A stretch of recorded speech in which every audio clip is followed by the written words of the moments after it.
جاری رہتے ہیں۔ ہر گاؤں کا اپنا اپنا ایک سالانہ جلسہ ہوتا ہے، ہر مدرسے کا سالانہ جلسہ ہوتا ہے۔ جہاں جہاں مزارات اولیاء موجود ہیں وہاں عرس پاک کے نام پر جلسہ ہوتا ہے، اور اس کے علاوہ یوں بھی ہمارے یہاں 11ویں شریف میں، 12ویں شریف میں، ماہ رجب میں، ماہ محرم الحرام میں بزرگان دین اور اولیاء اکرام کے نام پر سال بھر جلسوں کا سلسلہ جاری رہتا ہے۔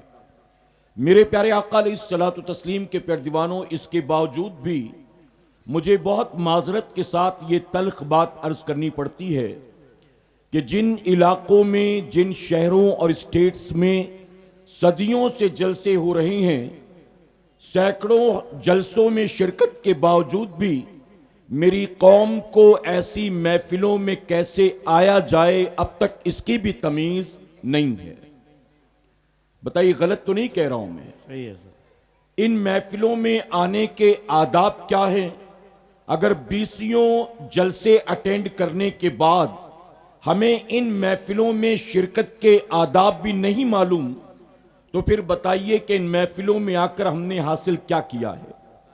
کیا ایسے دینی جلسوں میں ہم کان کے چسکے کے لیے آتے ہیں؟ کیا ایسے دینی جلسوں میں ہم محض بھیڑ کا حصہ بننے کے لیے آتے ہیں؟ کیا ایسے دینی جلسوں میں ہم آنے والے علماء کے نام پر جمع ہو جاتے ہیں؟ کیا ایسے دینی جلسوں میں ہم کتنا مجمع تھا صرف یہ دیکھنے کے لیے آتے ہیں؟ میرے پیارے آقا علیہ الصلوۃ والتسلیم کے پیردیوانوں، شروع سے لے کر آخر تک جتنے لوگ موجود ہیں، چاہے وہ مرد ہوں چاہے وہ خواتین اسلام ہوں، ہر ایک کو اس بات پر غور کرنا پڑے گا اور اپنی نیت کو سمجھنا پڑے گا کہ میں اگر رات کے اندھیرے میں دینی جلسے میں گیا ہوں یا گئی ہوں تو وہاں جانے کا اصل میرا مقصد کیا ہے۔ اگر آپ کو یہ پتا چلا کہ فلاں مولانا صاحب آنے والے ہیں، فلاں مقرر صاحب آنے والے ہیں، وہ جن کا بیان یوٹیوب پر آتا ہے وہ آج آنے والے ہیں، اگر آپ ان کے ناموں پر جمع ہوئے ہو تو یاد رکھنا، میں ذمہ داری کے ساتھ کہتا ہوں، آپ میرے کسی ایکس وائی زیڈ کے نام پر 1-2 بار نہیں 100 بار بھی آؤ، آپ کو آنے پر کوئی ثواب نہیں ملنا، لیکن اگر اپنے گھر سے نکلو گے صرف اللہ اور اس کے رسول کے نام پر، اللہ ہر قدم پر آپ کو نیکی عطا فرمائے گا۔ سبحان اللہ، سبحان اللہ۔ اور صرف نیکیاں ہی نہیں دے گا، بلکہ اگر اللہ اور اس کے رسول صلی اللہ علیہ وسلم کے نام پر اپنے گھر سے نکلو گے، آپ کا ایک قدم اٹھانا بھی میرے کریم نے قبول کر لیا تو قیامت میں آپ کی 40 50 60 70 سالہ زندگی ایک طرف ہوگی، اللہ کے ذکر کی محفل کی طرف اٹھنے والا آپ کا ایک قدم اللہ قبول کرے گا اور اسی کو آپ کے لیے جنت کی ضمانت بنا دے گا۔ میرے پیارے آقا علیہ الصلوۃ والتسلیم کے پیردیوانوں، میں آپ کے ویسٹ بنگال اور جہاں جہاں میں نے بتایا جھارکھنڈ، یو پی، بہار، کئی جلسوں میں جا چکا ہوں۔ کبھی کبھی لوگ ہم سے کہتے ہیں کہ حضرت ہمارے گاؤں کا یہ 38واں جلسہ ہے، کوئی کہتا ہمارے گاؤں کا یہ 42واں جلسہ ہے، کوئی کہتا ہمارے گاؤں کا یہ 28واں سالانہ جلسہ ہے، اور اس کے بعد لمبی چوڑی لسٹ گنائی جاتی ہے، ہمارے یہاں تو یہ بھی آ چکے، یہ بھی آ چکے، یہ بھی آ چکے، یہ بھی آ چکے۔ میرے پیارے آقا علیہ الصلوۃ والتسلیم کے پیردیوانوں، اس کے بعد ہمیں عنوانات دیے جاتے ہیں، آپ کو ماں باپ پر بولنا ہے، آپ کو بیوی بچوں کے حقوق پر بولنا ہے، ہمارے یہاں طلاق بہت ہو رہا ہے، ہمارے یہاں لوگ نماز نہیں پڑھتے ہیں، ہمارے یہاں شراب دھیرے دھیرے بڑھتی چلی جا رہی ہے، نوجوان جو ہے وہ نشہ ور چیزوں کا عادی بن چکا ہے، عورتیں بے پردہ ہو چکی ہیں، آج دھیرے دھیرے لوگ دین سے دور ہوتے چلے جا رہے ہیں۔ آپ مجھے دل پر ہاتھ رکھ کر بتائیں کہ جہاں کئی سالوں سے مسلسل جلسے ہو رہے ہیں اور جہاں لاکھوں روپے قوم کے جلسوں کے نام پر خرچ کر دیے جاتے ہیں، جہاں ہزاروں کی بھیڑ جمع ہوتی ہے اور تقریر کرنے والے مقررین کو ہزاروں کا لفافہ دیا جاتا ہے، آپ بتائیے ہر سال جلسے ہونے کے باوجود بھی قوم کی زندگی میں کوئی تبدیلی نہیں آتی، بلکہ جلسہ سننے کے بعد مسلمان گھر جاتا ہے اور فجر کی نماز میں بھی نہیں اٹھتا، نہ عشاء پڑھ کر آتا ہے اور نہ گھر جانے کے بعد فجر کا اہتمام کرتا ہے، تو آپ مجھے دل پر ہاتھ رکھ کر جواب دیں، یہ جلسے موجودہ دور میں صرف رسم و رواج ہی بن کر رہ گئے ہیں؟ علاوہ اس کے ہم نے تو جلسوں کی روحانیت کو کب کا ختم کر دیا۔ غلط تو نہیں کہہ رہا ہوں میں؟ جو کمیٹی والے ہمیں بلاتے ہیں، میں آپ کے یہاں کی بات نہیں کرتا، جو کمیٹی والے ہمیں بلاتے، کہتے ہمارے دادا نے شروع کیا تھا، اس کے بعد ابا کرتے رہے، بڑے ابا کرتے رہے، پھر چاچا کرتے رہے، اور تقریباً 12-13 سال سے ہم نوجوان گاؤں کے مل کر کر رہے ہیں۔ جو نوجوان ہمیں دعوت دیتے ہیں اپنے گاؤں کے 48ویں جلسے میں، معذرت کے ساتھ کہنا پڑتا ہے کہ جو کمیٹی والے نوجوان ہوتے ہیں جن کے باپ دادا نے اس جلسے کی بنیاد رکھی ہوتی ہے، کمیٹی کے آدھے لڑکے تو خود داڑھی منڈے ہوتے ہیں۔ کمیٹی والے جو ہمیں بلاتے ہیں، بٹھاتے ہیں، کھلاتے ہیں، ریسیو کرتے ہیں، سروں پر ٹوپیاں نہیں ہوتی، ان کے ننگے سر ہوتے ہیں۔ آپ بتائیے کہ جو لوگ مجمع سے، لوگوں سے پبلکلی پیسہ جمع کر کے رسمی طور پر جلسے کر رہے ہیں، جب جلسے کرنے والی کمیٹی کے نوجوانوں کی زندگی میں کوئی تبدیلی نہیں آئی، تو جلسے میں آنے والی قوم کی زندگی میں کیا تبدیلی آئے گی؟ غلط تو نہیں کہہ رہا ہوں میں؟ جلسے فجر کی اذان تک ہوتے ہیں، جیسے ہی گاؤں کی مسجد میں اذان کا وقت ہوگا، اسٹیج پر صلاۃ و سلام شروع ہوگا، اور اس کے بعد پھر فجر کی جماعت میں مسجد میں جا کر دیکھو، جلسے میں مجمع ہزاروں کا، اور فجر کی جماعت میں امام صاحب کے علاوہ وہی گاؤں کے 7-8 بوڑھے، وہ جو رات بھر نذرانے لٹا رہے تھے، وہ جو رات بھر نعت خواں کو فرمائشیں کر رہے تھے، وہ جو رات بھر اپنے ہاتھوں کو جھنڈا بنا کے لہرا رہے تھے، وہ جو رات بھر عاشق رسول ہونے کا دعویٰ کر رہے تھے، ان میں سے ایک بھی عاشق فجر کی نماز میں نہیں آتا۔ اے سرکار مدینہ کے پیروانوں، علماء کی موجودگی میں تلخ بات ذمہ داری کے ساتھ کہوں گا، رات بھر نبی کی نعتیں سنو اور ہاتھوں کو جھنڈا بنا کر لہراؤ، رات بھر نعت خواں پر نذرانے لٹاؤ، لیکن یاد رکھنا اگر فجر کی نماز آپ نے نہیں پڑھی تو کل قیامت میں راتوں کو نعتیں سننا آپ کے کام نہیں آئے گا۔ اس کی وجہ کہ رسول اللہ نے 1450 سال پہلے نعتوں کو آنکھوں کی ٹھنڈک نہیں فرمایا، جو سجدے چھوڑے بیٹھے ہو ان سجدوں کو رسول اللہ نے آنکھوں کی ٹھنڈک فرمایا۔ اس جلسے میں آنے والے، یہ بات نکلی کہاں سے؟ میں دیکھ رہا ہوں کئی نوجوان ننگے سر آ کر بیٹھے ہوئے ہیں۔ آپ بتائیے یہ تمیز ہے اس محفل میں آنے کا؟ ہم سنیوں کا تو یہ ماننا ہے کہ جہاں اللہ کے ذکر کی محفل سجتی ہے، فرشتے بھی آتے ہیں اور رسول اللہ خود بھی تشریف لایا کرتے ہیں۔ بتائیے مانتے ہو کہ نہیں مانتے ہو؟ اگر آپ سے کہا جائے آپ کو کل ایم ایل اے صاحب کے ساتھ لنچ کرنا ہے، سلیپر پہن کے جاؤ گے؟ بنا برش کیے جاؤ گے؟ بنا نہائے چلے جاؤ گے؟ اپنے گھر میں جو سب سے بہترین کپڑا ہوگا وہ پہنو گے کہ نہیں پہنو گے؟ اگر کہا جائے کہ کل شام کو ایم ایل اے صاحب نے چائے کی دعوت دی ہے، پھر دیکھنا کیسے تیاری ہوگی، کیسے سجو گے سورو گے، کیسے اہتمام کرو گے۔ اے مسلمانوں، ایم پی صاحب سے ملنا ہو، ایم ایل اے صاحب سے ملنا ہو، منتری صاحب سے ملنا ہو، پولیس آفیسر سے ملنا ہو، آپ کس طرح سے تیار ہو کر جاتے ہو؟ اور جہاں اللہ کے معصوم فرشتے آتے ہیں اور جہاں خود وہ تشریف لاتے ہیں جن کے صدقے میں رب نے ساری کائنات کو پیدا کیا، تو اس محفل میں جب آپ آتے ہو ننگے سر چلے آتے ہو، بنا وضو کے آتے ہو، آپ آتے ہو دن بھر کے میلے کچیلے پسینے والے کپڑے پہن کر، اللہ رسول کے ذکر کی محفل میں آتے ہو، علماء کی تقریریں بھی سن رہے ہوتے ہو اور منہ میں ماوا زردہ گٹکا بھی بھرا ہوتا ہے۔ میرے پیارے آقا علیہ الصلوۃ والتسلیم کے پیروانوں، یاد رکھنا میرا یہ جملہ، دینی بیزاری آپ سب کے تباہی بربادی کا سبب بنے گی۔ دین سے دوری آپ کے لیے قبر کے عذاب کا، جہنم کی آگ کا سبب بنے گی۔ اگر آپ کو دنیا اور آخرت کی کامیابی چاہیے تو دینی بیزاری سے نکل کر اپنے اندر دینی بیداری پیدا کرنے کی کوشش کریں.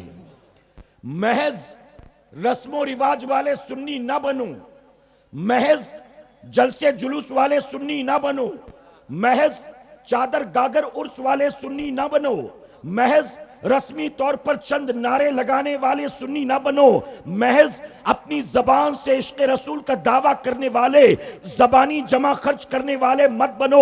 اے سرکار مدینہ کے پیروانوں، آپ میری بات سنیں اور دل پر ہاتھ رکھ کر جواب دیں. جو روزانہ فجر کے وقت اٹھ کر، روزانہ صبح 8-9 بجے اٹھ کر اپنے چہرے سے داڑھی منڈاتا ہے اور رات کو جلسوں میں عاشق رسول ہونے کا دعویٰ کرتا ہے، ہر صبح داڑھی منڈانے والا عاشق رسول ہو سکتا ہے؟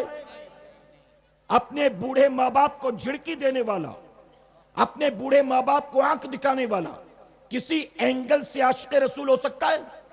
کس بات کا عاشق ہے؟ عاشق رسول وہ نہیں جو رات جلسوں میں جھومتا نظر آئے، جو رات جلسوں میں علماء سے مصافحے کے لیے ایک دوسرے پر گرتا پڑتا نظر آئے. عاشق رسول وہ نہیں جو شاعر اسلام کی نعتوں کو سن کر بس اس پر دونوں ہاتھوں سے مال لٹاتا نظر آئے. عاشق رسول حقیقت میں وہ ہوتا ہے اگر اس کی جیب میں شاعر کو دینے کے لیے مال نہیں بھی ہے، اگر اس کے جسم کے اندر نعرے لگانے کے لیے طاقت نہیں بھی ہے، تو بھی عاشق رسول وہ ہوتا ہے جس کی زندگی گزرتی ہے تو طبیعت کے مطابق نہیں گزرتی بلکہ اللہ رسول کی شریعت کے مطابق گزرتی ہے. نفس کے پیچھے پیچھے چلنا یزید کا کام ہے اور اپنی ذات کو شریعت پر لٹا دینا یہ امام حسین کا کام ہے. میرے پیارے آقا کے پیروانوں، آپ مجھے بتائیں، آپ یہاں اس محفل میں کیا صرف کانوں کے چسکے کے لیے آتے ہیں، کانوں کی لذت کے لیے آتے ہیں؟ اور میں ایک بات اور عرض کرنا چاہوں گا، بہت معذرت کے ساتھ، یہاں بڑے بڑے علماء موجود ہیں. میرے پیارے آقا کے پیروانوں، میرا حساب کتاب کیا ہے جانتے ہو؟ میں جو تقریر کرتا ہوں تو تقریر کیسے کرتا ہوں آپ جانتے ہو؟ اگر مجھے کہیں بلایا جاتا ہے کسی پروگرام میں، ملک کے کسی کونے میں، تو میں کیلکولیشن کرتا ہوں کہ میری ٹکٹ کتنے کی آئی ہوگی، مجھے وہاں تک لے جانے میں، پہنچانے میں کتنا پیسہ خرچ ہوا ہوگا، میرے کھانے پینے میں کتنا پیسہ خرچ ہوا ہوگا. اور جب میں کیلکولیشن کرتا ہوں کہ صرف جلسے میں 1 گھنٹے سوا گھنٹے کی تقریر کے لیے قوم کے 30,000 روپے 40,000 روپے مجھ پر لگا دیے گئے، تو اب میں اسے قوم کی طرف سے اپنے اوپر بوجھ سمجھتا ہوں اور میں یہ سمجھتا ہوں کہ اس 30 35 40 روپے کا 40,000 روپے کا اب مجھے حق ادا کرنا ہے. اگر میں نے قوم کے یہ پیسے برباد کیے اور میں سفر کر کے آ گیا، فلائٹ سے آیا، مزے سے سویا، کھایا پیا اور کچھ گفتگو کی، لوگوں نے نعرے لگائے اور میں پھر اٹھ کر چلا گیا، اگر میں نے 1 سوا گھنٹے کی تقریر میں قوم کو کچھ بھی نہیں دیا تو قوم کا جو پیسہ میری ذات پر خرچ ہوا ہے قیامت میں اللہ کی بارگاہ میں مجھے اس کا حساب دینا ہوگا. میں قوم کے پیسے برباد کرنے والوں میں سے نہیں ہوں. آپ جانتے ہو ہماری جماعت کے ایک بہت بڑے بزرگ نے کہا تھا، اگر تم 1 گھنٹے تقریر کرتے ہو، توجہ سے سننا، اگر تم 1 گھنٹے تقریر کرتے ہو اور 1 گھنٹے کی تقریر میں 200 لوگ موجود ہیں اور اس 1 گھنٹے کی تقریر میں تم نے قوم کو کچھ نہیں دیا، تو تم نے اپنی زندگی کا 1 گھنٹہ برباد نہیں کیا، تم نے قوم کے 200 گھنٹے برباد کیے. تم نے قوم کے 200.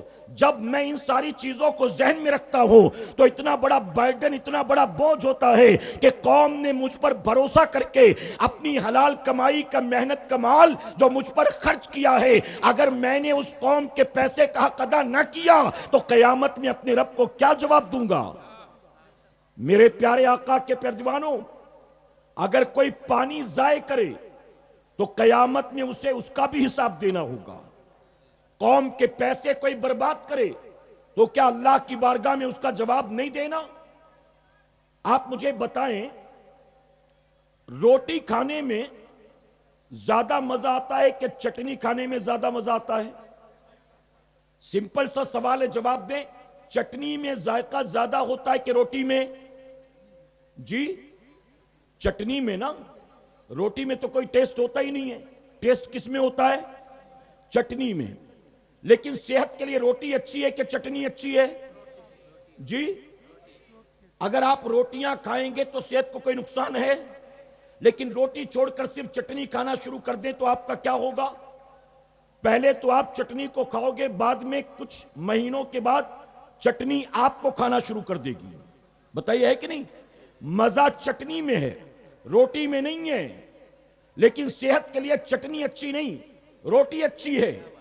آپ جب جلسوں میں آیا کریں تو چٹنی والا مزہ لینے کے لیے نہ آیا کریں کہ صرف کانوں کے چسکے کے لیے آ گیا، کانوں کی لذت کے لیے آ گیا۔ میں علماء کی موجودگی میں یہ بات عرض کرتا ہوں، میں تقریر کو مٹھائی نہیں سمجھتا، میں تقریر کو دوائی سمجھتا ہوں۔ مٹھائی آدمی اپنے مزے کے لیے کھاتا ہے، مٹھائی آدمی اپنی زبان کے لیے کھاتا ہے، مٹھائی آدمی اپنی مرضی سے کھاتا ہے، مٹھائی آدمی اپنے شوق کے مطابق کھاتا ہے۔ لیکن جانتے ہو دوائی آدمی مزے کے لیے نہیں کھاتا، دوائی آدمی شفا کے لیے کھاتا ہے۔ اور جب ڈاکٹر کے پاس جاؤ تو ڈاکٹر دوا لکھنے سے پہلے یہ نہیں پوچھتا نمکین پسند ہے کہ تیکھا کھانا پسند ہے کہ سالٹڈ پسند ہے۔ ڈاکٹر آپ کے مرض کو دیکھتا ہے، آپ کے ٹیسٹ کو نہیں دیکھتا، آپ کی بیماری کے اعتبار سے دوا دیتا ہے۔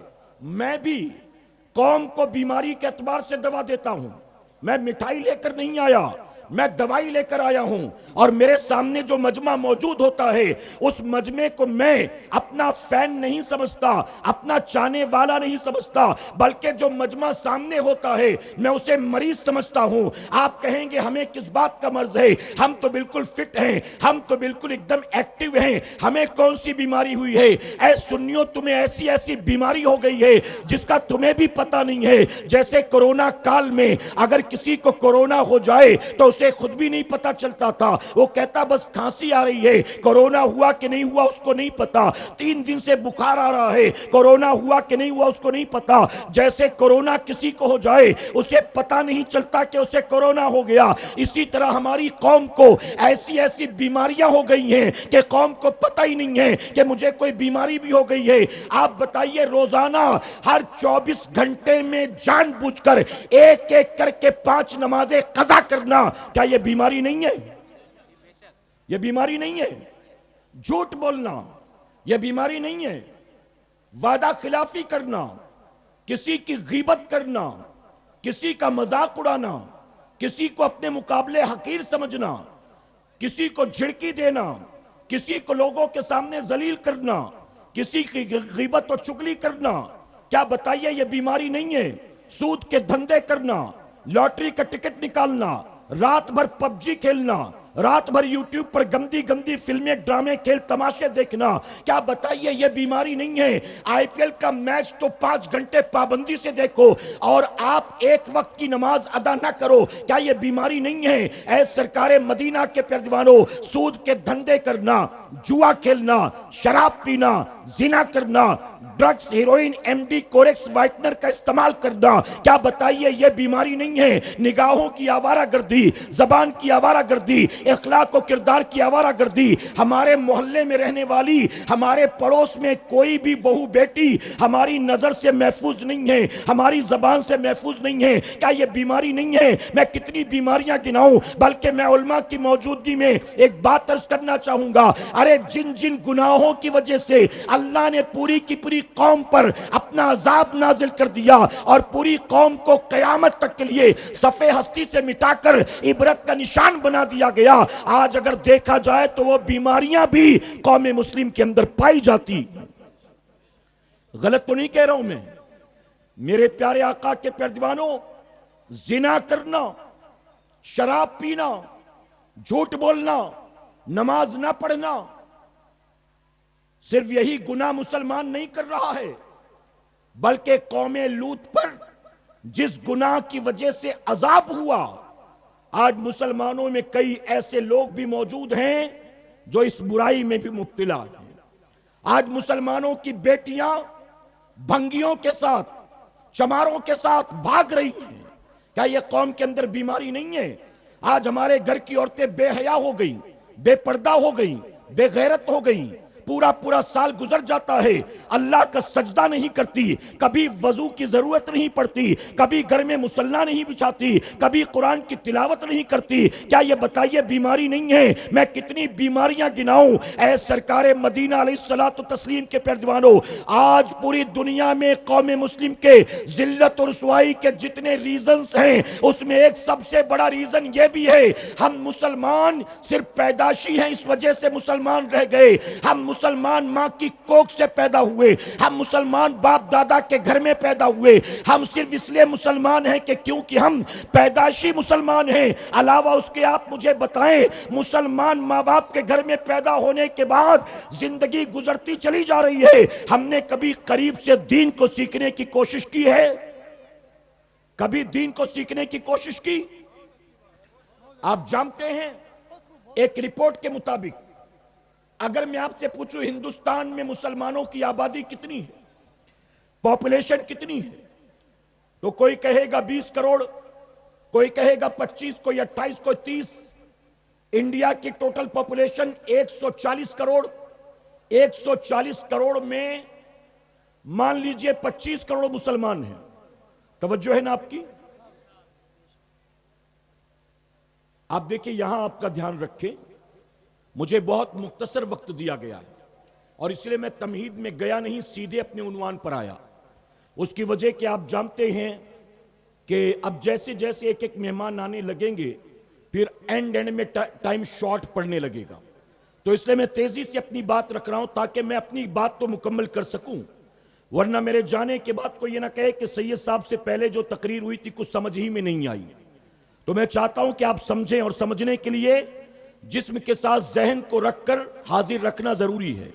تو آپ یہاں جسم کے ساتھ ذہن کو بھی رکھیں کہ انشاءاللہ۔ آپ مجھے بتاؤ، اگر میں بیان کرتے کرتے اچانک یوں دیکھوں، آپ کا ذہن اس طرف جائے گا کہ نہیں جائے گا نا؟ میں اکیلے وہاں دیکھوں تو آپ کا ذہن وہاں جائے گا، 20-25 آدمی بھی میرے ساتھ وہاں دیکھنے لگیں گے۔